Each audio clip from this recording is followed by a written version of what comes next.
Esse seminário começou às 2 horas da tarde, então queria agradecer a todos que ficaram, né, desde o início até agora, né, os que chegaram depois também. É um sacrifício, eu sei, pessoal para cada um de nós, né, abrirmos mão, né, numa segunda-feira, né, dos nossos tempos para sentar aqui e pensar, né, o que nós estamos propondo nesse seminário, que é esse apogeu do Estado Penal.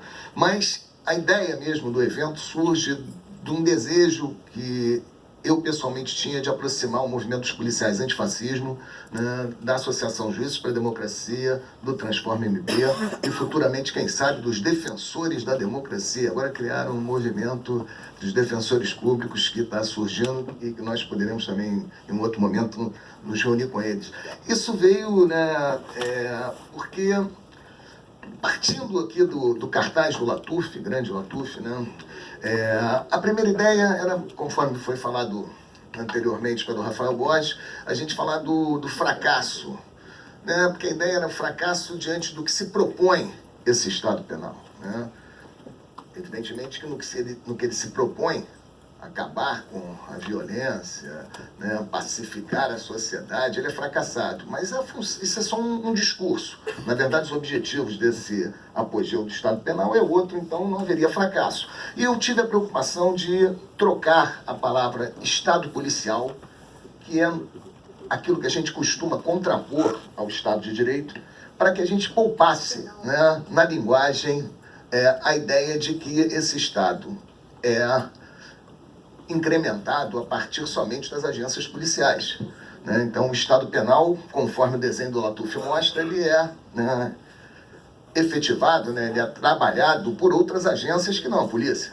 Então, você tem ali do lado direito do helicóptero, né, o fuzil da polícia. Do lado esquerdo, nós temos o martelo da magistratura, mas tem um piloto ali escondido.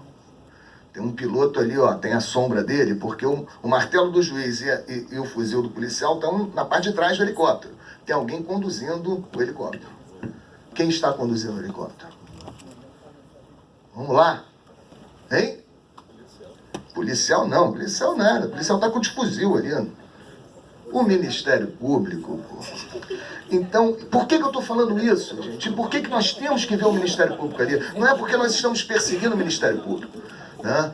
É porque, primeiro, que é uma realidade concreta a participação. Sim.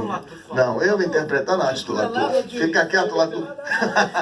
Mas por que eu estou falando isso? Porque nós temos 3 coletivos aqui que representam esse sistema. Então, fazer a leitura da presença do Ministério Público no helicóptero é uma leitura importante para o que nós estamos querendo debater aqui. Esse sistema, ele trabalha de uma forma organizada. E nenhuma dessas agências trabalham de forma isolada. Então é disso que nós estamos falando, né? Então, o desejo que eu tive de compartilhar esse espaço com o Transforma MP e com a Associação Juízes para a Democracia, junto aos policiais antifascismo, vem exatamente da possibilidade de a gente fazer uma crítica a isso, cara, né?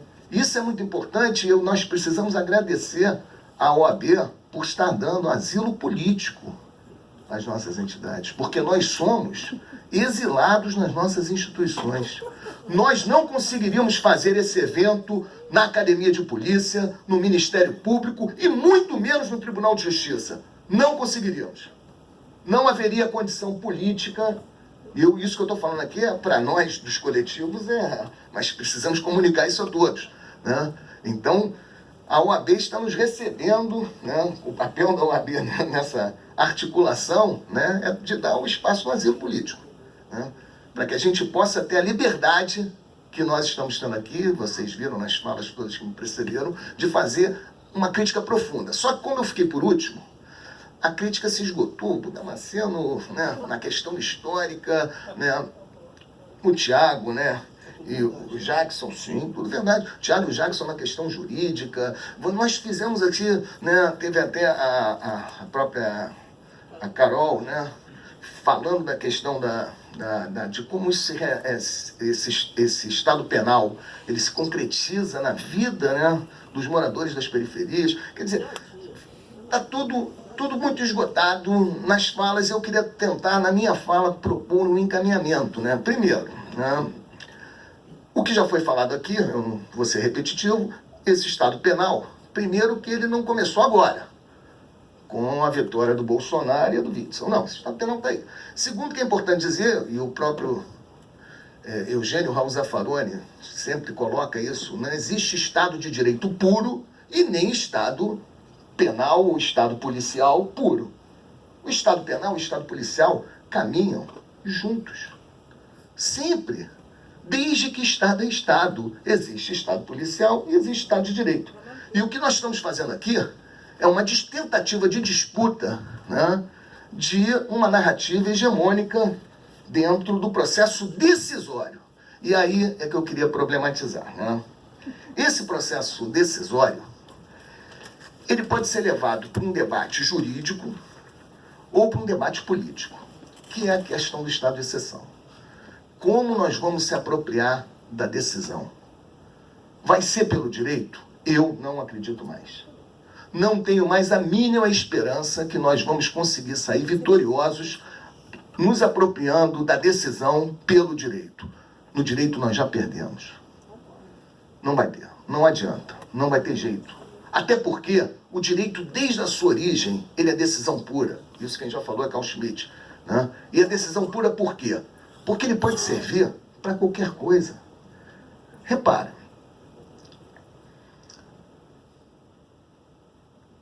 Quando a gente fala no projeto do Moro, né, onde se fala em violenta emoção, né, quais são os termos que ele usa, também tem no projeto, né, emoção, não, medo, violento. Isso tudo eu estudei no concurso, legítima defesa exculpante. Caramba, eu estudei essa porcaria como legítima defesa exculpante e dentro do discurso jurídico isso existe sim, como excludente da culpabilidade. Existe tudo isso daí no direito. Agora, onde nós vamos aplicar isso? Esse é que é o problema. E essa decisão quem vai fazer não é o direito, quem vai fazer é a política.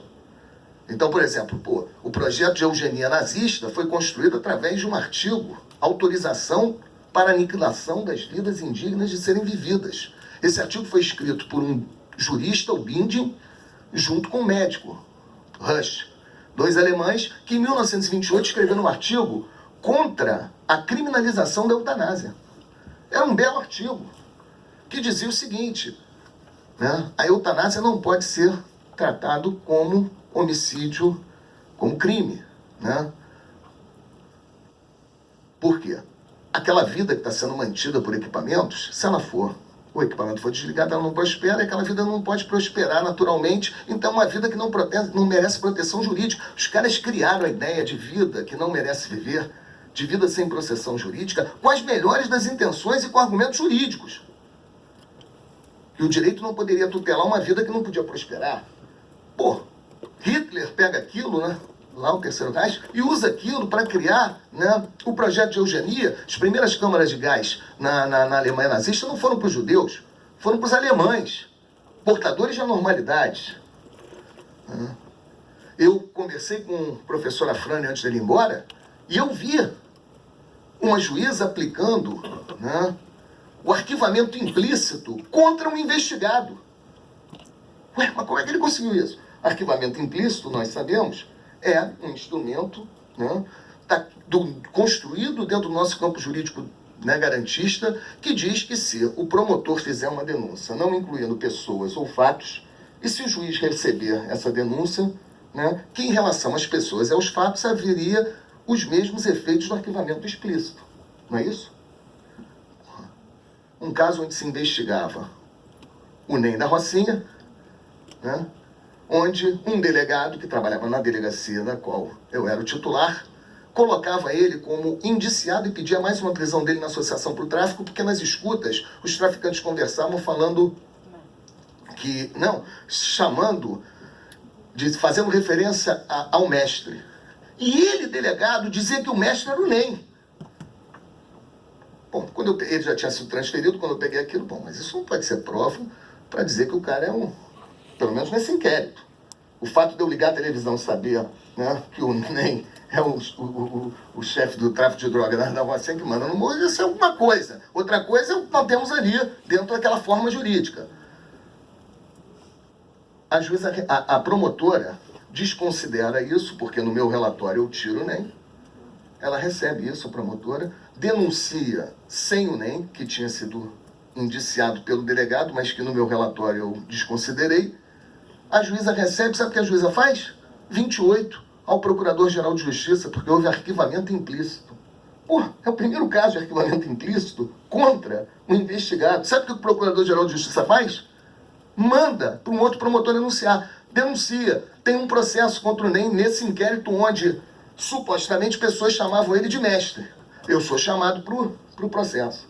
Sento lá, a promotora faz uma pergunta só, porque ela não conseguiu fazer a segunda. Doutor Zacconi, se havia um delegado que indiciou o NEM, né? Aí fala o nome dele, não chama de NEM, porque eu nem sei mais qual é o nome do NEM. Antônio, não sei o que lá. Por que o senhor depois desconsiderou o relatório dele e não indiciou ele? Eu falei, excelência, se o delegado tivesse concluído que o mestre era eu que seria o chefe do tráfico de drogas da Rocinha. Aí ela olhou para a juíza e falou, sem mais perguntas. Você está entendendo? Quer dizer, nós estamos, esse apogeu do Estado Penal, ele é todo trabalhado dentro do direito, não é fora do direito. Quando eu fui estudar o arquivamento dos autos de resistência, a gente não estava estudando algo... Pô, quando a gente fala, eu acho que o Thiago tem razão, a gente tem que ter cuidado, porque pode acontecer que numa ação policial que resulte em morte, haja uma ação de legítima defesa, mas dos 300 inquéritos arquivados que eu pesquisei no doutorado, 300, de 2005 a 2009, só tinha um que apresentava elementos objetivos de resistência. Um tiro na viatura, um policial ferido, uma granada explodindo, qualquer coisa desse tipo. Só um de 300. 299 inquéritos eram arquivados por legítima defesa sem ter um elemento sequer de resistência. Então, isso é feito por onde? Essa matança, essa quantidade de cadáveres que o Estado brasileiro tem produzido, está dentro ou fora do direito? Está dentro. Então, como é que eu vou buscar as respostas, né, para esse apogeu do Estado Penal dentro do direito? Não acredito mais. Aí eu acho que o Agamben é fundamental no debate sobre Estado de exceção, porque ele vai se contrapor ao Carl Schmitt, porque o Carl Schmitt o tempo inteiro quis judicializar a exceção, dizendo que a exceção é o poder soberano de decisão. Essa exceção é a que está prevalecendo hoje. Mas existe uma outra exceção que foi falada, não pelo Agamben, né, mas por Walter Benjamin primeiro, de que é aquela que tem que ser, né, apoderada pelos oprimidos. Os oprimidos têm que se apoderar desse estado de exceção para fazer a decisão. E essa decisão não será no campo do direito. Se nós continuarmos a luta, né, por direitos, né, como sendo o campo, né, de ação para fazer a contenção desse Estado Penal, nesse apogeu, porque é que nem o CREL, né? O Estado Penal sempre existiu, desde que o Estado é Estado. O que a gente tem hoje é níveis de CREL. Né? Tem um CREL no nível 1, 2, 3, 4, nós estamos no nível 9. Né? Então, aqui a gente está discutindo o nível do Estado Penal. Então, tentar fazer, né, a contenção desse Estado Penal pelo direito, eu não acredito mais. E eu também não me considero dono da verdade. É lógico que nós temos o nosso espaço, eu como delegado tentei operar. Aliás, a figura do delegado é uma figura absurdamente esquisita. Ele está num não lugar. Recentemente o STF decidiu, pela inconstitucionalidade de dispositivos da Constituição do Estado... Mato Grosso. Do Mato Grosso, acho que eles tinham colocado na Constituição Estadual que o delegado seria carreira jurídica, com inamovibilidade, uma série de prerrogativas jurídicas. O STF já falou que não é nada disso, que o delegado não é mundo jurídico, mas os delegados se consideram mundo jurídico para quê? Para quê, gente? Só por um motivo, para tentar contemplar salários muito maiores, mas nunca serão do salário dos promotores, nunca serão salário dos juízes, mas um salário mais próximo, abandonando a carreira policial e deixando os policiais à míngua. Né? Isso é seguido pelos coronéis da PM, que também estão atrás desse mundo jurídico. Já teve concurso, que a DEPOL teve que entrar com ação de constitucionalidade para concurso para oficial da PM, que exigia diploma de direito. Está tramitando na Bahia isso agora. Sim, no Rio também, claro, mas a DEPOL entrou conseguiu embarrear. Mas que todo mundo quer esse diploma de direito. Porque todo mundo quer carreira jurídica. Para quê? O Aurélio Lopes Júnior vai dizer que uma das funções do delegado é fazer contenção de ato de polícia. Ele está certo. Se a gente for naquela perspectiva garantista, o delegado seria o primeiro a apreciar, né, a legalidade de uma prisão.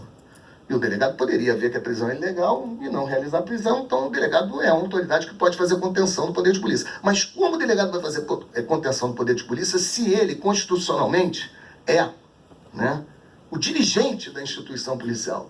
Hoje no Brasil o que acontece é o seguinte: se o delegado bota 3 agentes para ir na rua fazer uma diligência e eles voltam com 3 cadáveres, sabe quem vai investigar as 3 mortes? O delegado que mandou fazer a diligência. Isso é de uma contradição. O delegado está em lugar nenhum, e eu tenho uma tese. Eu acho que o delegado ele é uma figura autoritária, que ele vai dar forma jurídica aos atos de polícia, protegendo a elite desse mundo jurídico, protegendo promotores e juízes. Porque quando dá merda, é o delegado. Se der tudo certo, vem todo mundo para foto, né? E o delegado fica fazendo esse serviço, né, de formatação jurídica dos atos de polícia, né? É o que acontece nos chamados autos de resistência, que hoje tem outro nome, né? É homicídio a partir de ação policial, não sei como é que é o nome agora, que toda hora muda, mas em suma, é uma forma jurídica, é um inquérito, né? Onde o tempo inteiro, quando você vai falar com os juízes e promotores, é um empurrando para o outro. Os juízes, Marcelo, você não está aí que não me deixa mentir, vamos dizer o seguinte, até com argumentos garantistas, né? Olha, o titular da ação não é o juiz. Acho que o 28 não pode nem estar mais em vigor, porque, né, quem tem a titularidade da ação é o Ministério Público. Então vamos falar com o Ministério Público. Aí o Ministério Público faz o seguinte: não, esses inquéritos são mal feitos, né? Isso aqui vem pra gente sem nada, não tem como. E aí eu fui estudar. Falei, pô, vamos ver como é que se arquiva, né? Porque não é o delegado que arquiva. Aí quando você vai estudar, tudo isso que o Thiago leu e falou da legítima defesa, tudo que está nos livros de doutrina sobre legítima defesa, tudo. Nossa, que legítima defesa dá para ter tratados, né? Nada disso é usado no pedido de arquivamento fundamentado na legítima defesa. Pô, o que se fala é aonde o fato se deu. O fato ocorreu em comunidade favelada, onde constantemente tem troca de tiros entre polícia e bandido, ou seja, se foi na favela já tem uma legitimidade. A condição do morto, a folha de antecedentes criminais, quando não tem folha de antecedentes criminais, o termo de declaração da família, né, que muitas das vezes vai lá e abre o coração. Não, meu filho estava trabalhando no tráfico, a gente sabia que a morte dele ia ser violenta. E isso tudo é que vai legitimar um arquivamento daquilo como legítima defesa. Então, pô, nós temos que fazer o que o Pachucanes, né, nos propôs: rasgar todos os livros de doutrina, rasgar, o Pachucanes fala isso, rasguem, se quiserem conhecer o direito, rasguem todos os livros de doutrina e vamos olhar as formas jurídicas, os despachos, as sentenças, né, as promoções, né, os relatórios, é ali que está o direito concreto, né? E aí, dando um encaminhamento, o que nós, como policiais antifascismo, né, Transforma MP, Associação das Juízes para a Democracia, podemos fazer? Primeiro, nós temos que falar para os nossos. Isso eu aprendi com o Denilson. Aqui é muito fácil para a gente, todos nós, chegarmos, nós vamos ser bem recebidos, né? Vamos ser aplaudidos, né? Vamos ter legitimidade nas nossas falas, mas eu quero ver quando é que a gente vai começar a falar para os nossos. Porque se a gente não conseguir falar para os juízes, no caso da JD, para os promotores, no caso do Transforma MP, e no nosso caso policiais antifascistas, não conseguimos falar com os policiais, nós perdemos. Perdemos. Então nós temos que ser a ponte, que foi a palavra que o Denilson usou, no diálogo com as nossas categorias. E isso é muito difícil. É muito difícil. Imagina, se é difícil para vocês, imagina para a gente. Quer dizer, é difícil para todo mundo. Aí também não tem muita diferença, não. Da forma como nós temos hoje. Não, é bem difícil, claro. Imagina. Né? Agora, como é que a gente vai criar estratégias para começar a falar isso? Eu penso o seguinte: nós temos que esperar a oportunidade. Porque o time pequeno, quando joga com um time grande, ele, para ganhar, ele tem que esperar uma oportunidade. Uma bola espirrada, sai correndo, pega, né? De vez em quando até um impedimentozinho, né? Para ver, né? Mas temos que esperar a oportunidade. Temos uma oportunidade hoje no estado do Rio de Janeiro. Existe um projeto do governo do estado de acabar com as delegacias de polícia e criar distritos policiais onde a polícia militar vai estar fazendo os registros das ocorrências. Cara, isso aí é o apogeu do apogeu, né, da militarização da segurança pública. E isso é algo terrível, porque a militarização tem sido um projeto, não só da segurança, porque começa na segurança pública, né? O projeto de militarização começa na segurança pública. Aliás, a primeira ação das Forças Armadas, que resultou na morte de 3 operários em Volta Redonda, foi depois da Constituição de 88. Não foi na ditadura militar que o Exército foi, né, na greve lá em Volta Redonda e matou 3 operários, não. Foi pós-constituinte, pós-Constituição. Os militares, eles conseguiram, dentro da Constituinte de 88, tomar de assalto a seção de segurança pública. Conseguiram botar dispositivos constitucionais que garantem a permanência das Forças Armadas na continuidade das relações de poder das Forças Armadas no Brasil, inclusive nas decisões políticas, via segurança pública, artigo 142, a polícia militar nas ruas. Né? Nós temos que discutir a militarização da segurança pública de uma forma séria, cara. Porque, repara, viola princípio democrático e princípio federativo. Não sei se vocês sabem, mas até hoje vigora uma lei de 1983, né, ainda do período da ditadura, que regulamenta o funcionamento das polícias militares e que diz, por exemplo, que o Exército pode dar bola preta para a escolha de um comandante da Polícia Militar. Em última instância, hoje no Brasil, quem dá a última palavra de quem vai comandar a Polícia Militar é o Exército. O governador paga o salário, o governador tem uma série de atribuições administrativas, mas a decisão política em relação às PMs é do Exército. Ou seja, todas as PMs do Brasil estão subordinadas ao Exército. Né? Essa é a grande discussão. E isso foi conseguido em 88. Então, isso viola o princípio de ordem federativa e democrático, porque se o povo elege um governador, espera-se que todas as ações das polícias, principalmente da Polícia Militar, sejam cobradas do governador eleito. Né?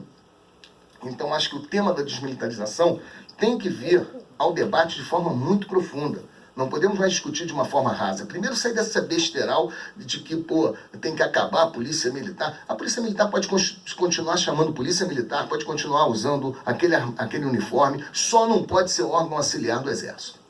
Aí desmilitariza. Porque aí você pega aquele trabalhador policial que hoje é um subcidadão. Por quê? Proibido do direito de greve. Aliás, o STF estendeu essa proibição aos policiais civis. Proibido. Eu falei que era... Proibido o direito de greve. Proibido o direito de sindicalização. Policiais militares não podem ter sindicatos. Né? Submetidos a um estatuto disciplinar que autoriza a prisão deles sem intervenção de nenhum juiz, prisão administrativa. Outro dia apareceu na rede social que um soldado entrou numa choperia sábado, não bateu continência para o capitão e foi preso. Ué, aí a gente quer discutir como é que esse policial militar vai garantir direitos humanos. Pô, ele é o primeiro a ter os seus direitos fundamentais violados. Então, se a gente não sentar, e aí eu acho que a proposta que o Danilson fez e a provocação para a JD, eu estendo ao Transforma MP, eu estendo também à OAB, não existe nenhuma chance de nós mudarmos a forma de operar das polícias dentro desse apogeu do Estado Penal se nós não fizermos uma profunda reformulação que não foi feita, né, em 88. Dentro da forma de funcionamento e estruturação, né, desse sistema penal. Começa pelas polícias, mas também entra na questão que o Denilson colocou, a existência do inquérito policial. Né? Esse formatação jurídica autoritária, né, que impede com que a investigação chegue ao órgão do MP de uma forma onde o promotor possa assumir a sua responsabilidade, coisa que isso não acontece. Por que na figura do Latuf, o promotor está ali escondidinho, ao ouvido filmado, né? Está pilotando o helicóptero sem ser visto, está invisível. Está invisível. O que vai aparecer é a polícia e o que vai aparecer é o magistrado. Quando, na verdade, o magistrado faz muito pouco na hora do arquivamento, porque quem tem a responsabilidade, que é o titular, né, da decisão, é o Ministério Público. Então precisamos mudar, né? E aí a gente vai ter que discutir, olha quanta coisa que a gente tem que discutir. Reestruturação das polícias, né? Investigação preliminar. O que nós queremos dessa investigação preliminar? Isso parece uma coisa falida. Isso não tem mais como prosperar. Temos também rediscutir a participação do Ministério Público nessa investigação, de que forma ela se dá, para que ele realmente tenha responsabilidade completa sobre os atos que aí começa. Entendeu, Lance? Que a partir do momento que você dá... Porque não dá para o seguinte, o Ministério Público diz que quer investigar, mas ele escolhe o que ele vai investigar. Aí fica fácil. Não, você tem que entregar ao Ministério Público a responsabilidade pelo controle direto de todas as investigações. É por isso que eu falo que o delegado é uma figura útil. Claro que é uma figura útil. Você tem lá, né? Aquela figura que é do mundo jurídico, para botar um dinheirinho no bolso, fica fazendo a formatação ali do inquérito nos interesses, né, históricos e políticos, né, com os instrumentos jurídicos, né, que vão poder, né, dar legitimidade para esse Estado penal. Né, e a gente está vendo só o nível do CREU subir. CREU.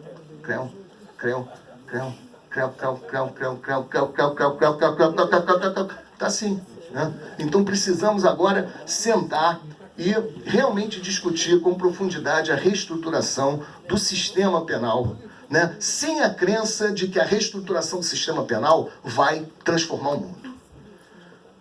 Nós não estamos aqui propondo a reestruturação das polícias ou do sistema penal para transformar o mundo numa outra coisa, porque não é o sistema penal que cria o mundo. O sistema penal, ele mantém o mundo como ele é.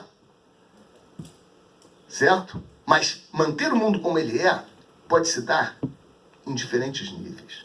Manter o mundo como ele é pode se dar através de um processo, né, como esse que nós estamos discutindo aqui, genocida, cruel, né, que produz cadáveres diariamente. Hein? Covarde. Né? Ou ele pode se dar com uma certa contenção de racionalidade, de respeito a determinados princípios. Né? O capitalismo, ele está aí.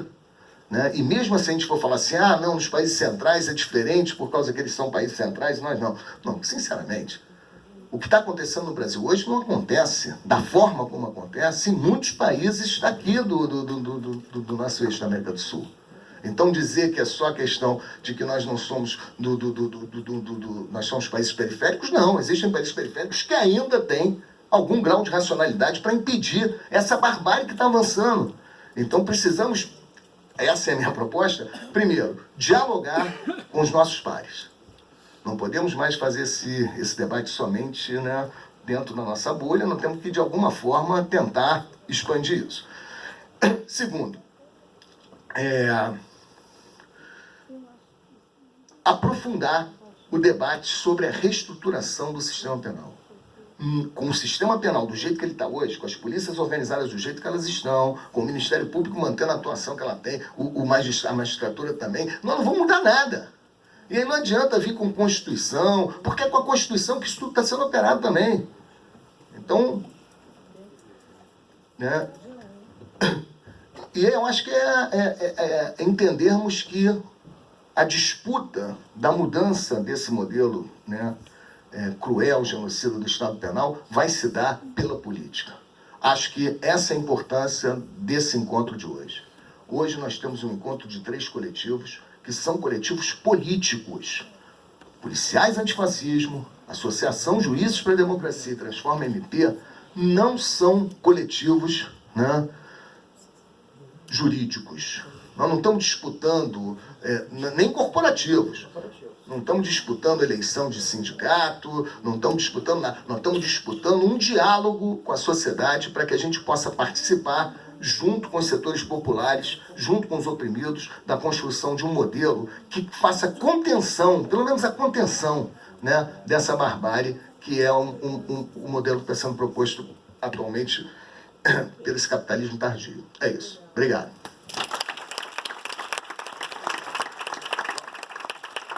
Então, para encerrar, vamos fazer o registro aqui, primeiro, né, daqueles que construíram, né, esse evento. Né, eu queria agradecer muito o Gustavo Costa, né, a Érica Puckin, do Transforma MT, que foram fundamentais para a construção do evento. Né, o Jackson Zílio, que veio, né, nos prestigiar aqui na mesa anterior. Né, Thiago Joffre, que já está aqui. Associação Juízes para a Democracia, o desembargador Ciro Darlan, que já partiu. Tá aí. Mais uma salva de palmas para o desembargador Ciro Darlan. Aqui Narique, né? Marcelo Semer, E aqui na OAB, Nadine Borges, Ítalo Pires, né? Marina Icaraí, grande advogado, a Kenari que falou na mesa dela, você perdeu, sobre a violação das garantias fundamentais dos manifestantes, daqueles que... Né? E você tem essa importância nessa luta. Flávia, né, Frois, né, querida advogada, aqui também presente. E os jovens, estamos daí, eu e a Júlia, né, que é da Comissão de Segurança, né, Pública. Obrigado, Júlia, por estar presente com a gente. Né? E os defensores, já foi o Daniel. Cadê o Daniel? O Daniel já foi. Daniel e a Maísa. Oi? Vou falar, calma. Maísa e o Fabiano, recém-possados da Defensoria. Ia cumprimentar o Daniel Lazoia também, que saiu. Né? E por fim, né, a Margarida Prado e Eli Eliette, nossas companheiras de muitos debates, né, em muitas mesas. Muito obrigado. Né? A gente espera encontrá-los em outros eventos aí dos coletivos. Obrigado e boa noite.